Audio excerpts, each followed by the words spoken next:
It's been incredibly tough to watch Sebastian Vettel, a four-time world champion, endure such pain this season. It only seems like the other day he was fighting Lewis Hamilton for the championship in a battle for their fifth world titles. The love for Sebastian has been great to see all over Twitter and other social media platforms, as the way he's being treated this season is absolutely unacceptable. But to me, the way Ferrari are treating him comes as no surprise. Don't get me wrong, I think it's disgraceful the way in which Ferrari have pretty much hung him out to dry this season, and they clearly have failed in helping him achieve his dream of winning a championship in red.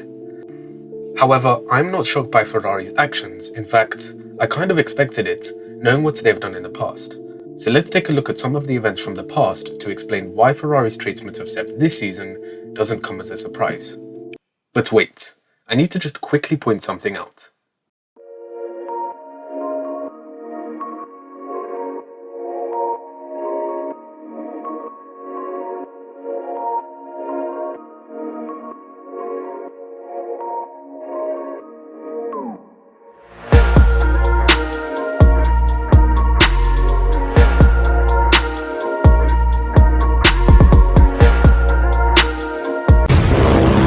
Last Friday, in just under 3 months, we hit 1,000 subscribers, which is absolutely mind-blowing.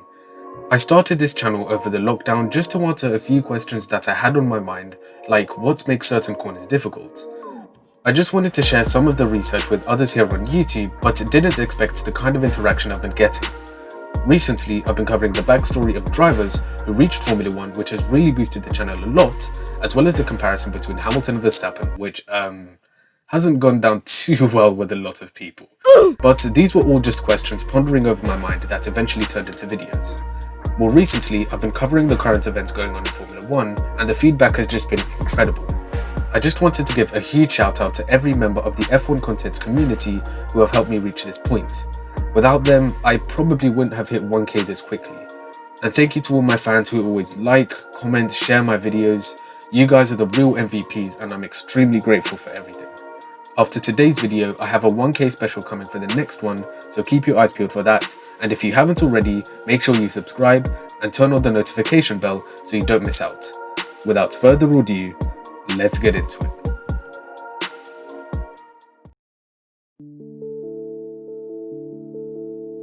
First of all, let's start off by identifying that the team has a Ferrari comes first philosophy. This means that the team is prioritized over the drivers, therefore they cannot do anything at the expense of the team. That philosophy has remained prominent for years, even through Vettel's time with the Scuderia, and it's one of the main reasons why they failed to give Vettel the backing he requested. At Red Bull, he was able to lead the team in the direction he desired, and they listened to his demands. We saw how well this worked out, as when he felt the team were rallying around him, he could perform to the best of his abilities, and on his day, he was simply unstoppable. However, even though Ferrari gave him the number one status within the team, it didn't necessarily mean he was the team leader. Maurizio Arrivabene even said that the drivers should focus on driving the car and not managing the team. But it's evident just from the last race of the Spanish Grand Prix that Ferrari are not even capable of managing his strategy. He asked the team about what to do with the soft tyres, and the team responded very vaguely and then came back on the radio again a few laps later to ask Sebastian the exact same question he had asked before. What do you think about going to the end with these tires? For fuck's sake, I asked you this before. Now I've been pushing for 3 laps. Understand? We are just checking. It depends. Yeah. Just keep on. Okay, here's the task for you. Need to fix them to the end. And then what do I have to do to stay ahead? 23.4, 23.5 is the end. I can do that. Well, let's try, we've got nothing to lose. And to his credit, Sebastian managed to run those old, worn soft tyres all the way from lap 28 to lap 66 to finish a very respectable P7. But again, I'm not entirely surprised that Ferrari was so oblivious to the state of Sebastian's race or his strategy. Let's take a look back at the 2018 Italian Grand Prix. Now at this point in the championship, Vettel and Hamilton both had 5 wins apiece, and the German was just coming off a fantastic win in Belgium to close the gap down to Hamilton to just 17 points. It was also after the infamous incident in Germany where he had been leading the race but understeered into the gravel at Sachs Curve, retiring in a race where Hamilton came from 14th on the grid to win the Grand Prix. With the track characteristics of Monza being very similar to the first and third sectors at Spa, it was expected that Ferrari would go well around their home track. Going into qualifying, Sebastian had topped the final 2 practice sessions, with Lewis trailing by just 0.08 of a second in FP3. So going into qualifying, Ferrari had the clear advantage. But as we all know, the tow at Monza is extremely powerful. For anyone that might not be familiar with the tow, in Formula 1 terms, it essentially means that a driver is able to reach higher top speeds by remaining in the low pressure air path created by the car in front. The resulting gain of being in the tow can gain a driver between 2 to 0.5 of a second, which is pretty significant. So evidently, it's a huge difference maker, especially at a low downforce circuit like Monza. So considering Vettel was behind Hamilton in the championship, and this was a race that Ferrari could easily win, they surely must prioritize Vettel and force Raikkonen to give his teammate the tow, right? Well, Ferrari had other ideas. Instead, they allowed Kimi to get the tow, and as a result, he took pole position with Seb P2. Now, the team were ecstatic because they had just got their first front row lockout in Monza for a very long time, but clearly they made the wrong choice as to who went out behind the other. Sebastian was understandably frustrated by this and simply said on the radio, "We speak after." As the cars pulled away from the line, Vettel was unable to jump Raikkonen at the start and was left exposed to Hamilton, who swooped around the outside at turn 4. They banged wheels with each other and the German came off worse. Hamilton would then go on to pressurize Raikkonen all race long, and on lap 45, he took the lead and the win, beating both Ferraris in their own backyard. That weekend just displayed Ferrari's inability to support Sebastian when it really mattered most, and for me, it was another huge turning point in the 2018 championship.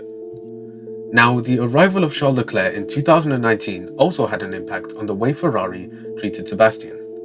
Leclerc was just coming off the back of an incredible rookie season in Alfa Romeo, and it became clear that eventually he would take over as the team leader. It's just that this happened much sooner than I think we all expected. At the start of the season, both drivers were very similarly matched in terms of pace, and Ferrari had to implement team orders more often than they would have wanted to. Also, Sebastian thrives in an environment where he is the clear number one, and whenever there is a driver of similar ability in the same car, his performance tends to fall off a cliff. This is evident from his season against Ricciardo in 2014, and many experts drew parallels to the 2019 season with Leclerc. However, for me, the moment everything changed was the Italian Grand Prix, where Leclerc fended off both Mercedes to take Ferrari's first win in Monza since Fernando Alonso in 2010. Nothing, not even his win in Singapore, could save Sebastian from becoming the number 2 at Ferrari. The situation was only worsened when the Ferraris collided at the Brazilian Grand Prix and the blame was heavily thrown at Vettel. He received a lot of stick from fans, but the team were also very unhappy with his aggressive move when wheel-to-wheel with Leclerc. It was all but certain now that Ferrari would give up on Seb and invest their future in the Monegasque, which is heartbreaking for a driver who joined the team with the sole intention of winning the championship for the Scuderia to emulate his hero, Michael Schumacher. Earlier this year, it was announced that Sebastian would not be driving for Ferrari beyond 2020, and Carlos Sainz would replace him for 2021. However, it was later revealed that Ferrari hadn't even offered him a contract and he was simply just dumped by the team. Mattia Binotto lied to him. Ferrari failed to deliver for him. Politics within the team, including leadership issues, caused the environment at Ferrari to become very toxic, which negatively impacted Seb's performance to a point where he lost all faith and trust within the team. Now, Seb has had his fair share of errors, let's not overlook that fact. But as I said, he never really found a groove within the team, and therefore, when it really mattered most, everything came tumbling down. This season, at the 70th anniversary Grand Prix, Ferrari even sacrificed Sebastian's race just so he wouldn't hold up Leclerc by pitting him at the wrong time, and as a result, he came out in traffic. He even told the team over the radio, "You know, you've messed up." And even if they deny friction within the team, they are clearly not on the same page. It's going to be a long, slow, and painful divorce between Sebastian and Ferrari this year. There is no doubt about that. If the mistreatment continues going forward, Vettel might just decide to call it a day early and leave the team mid-season. But looking at his performance at the Spanish Grand Prix last weekend, the new chassis seems to be helping with the balance issues he was suffering initially. Hopefully, this progress can continue moving forward, but as I said in my video on Carlos Sainz, with Ferrari, nothing is certain. I hope you all enjoyed. Please like, share, and subscribe to the channel if you're new to enjoy plenty more videos in the future. Once again, thanks to everyone for helping me hit 1K subscribers, and as always, I'll see you in the next one.